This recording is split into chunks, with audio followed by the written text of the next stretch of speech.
முன்னொரு காலத்தில் நந்திபுரத்தை ஆண்டு வந்த விக்கிரமசேனனுக்கு ஒரு அழகான ஆண் குழந்தை பிறந்தது. அக்குழந்தைக்கு சிம்மசேனன் எனப் பெயரிட்டு சீரும் சிறப்புமாக வளர்த்து வந்தான்.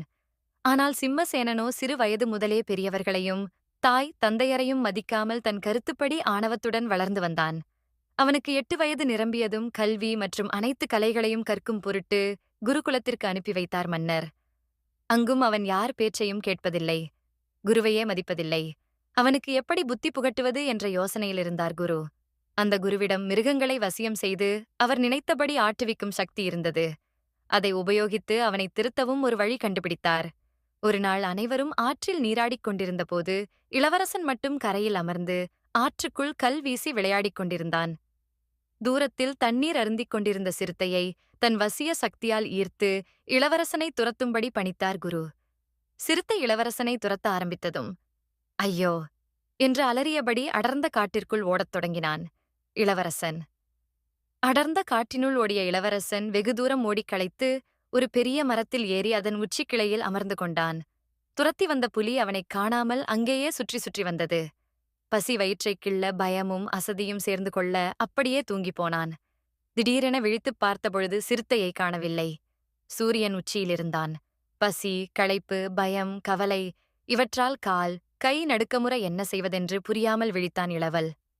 சிறுவயது முதலே தன்னை நன்றாக வளர்த்த தாய் தந்தை மற்றும் உறவினர் அனைவரையும் உதாசீனப்படுத்தியதை நினைத்து மிகவும் வருந்தினான்.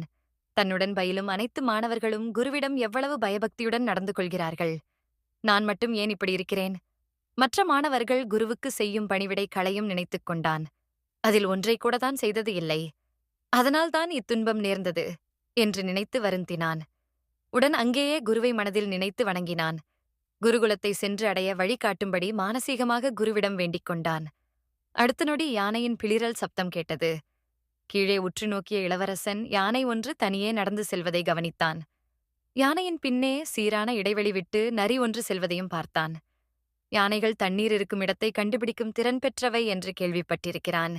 யானை தண்ணீருக்காக செல்வதை அறிந்து அதன் பின்னால் நரியும் தொடர்ந்திருக்கக்கூடும் என்று யூகித்த இளவரசன் அவைகளுக்கு பின்னால் அவனும் நடக்க ஆரம்பித்தான். வெகு நேரத்திற்குப் பின் யானை ஒரு ஆற்றங்கரையை அடைந்து நீர் அருந்தத் தொடங்கியது. ஆற்றைக் கண்டதும் மகிழ்ச்சியடைந்த இளவரசன் ஆற்றின் கரையோரமாக நடந்து குருவின் குடிலை அடைந்தான். குருவின் காலடியில் விழுந்து தன்னை மன்னிக்கும்படி வேண்டிக் கொண்டான்.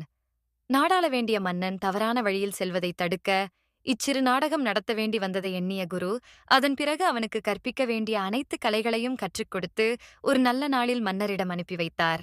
வீடியோவை பார்த்ததற்கு நன்றி. லைக் செய்து சப்ஸ்கிரைப் பண்ணுங்க. வணக்கம். மீண்டும் புதிய வீடியோவில் சந்திப்போம். வாழ்க வளமுடன்.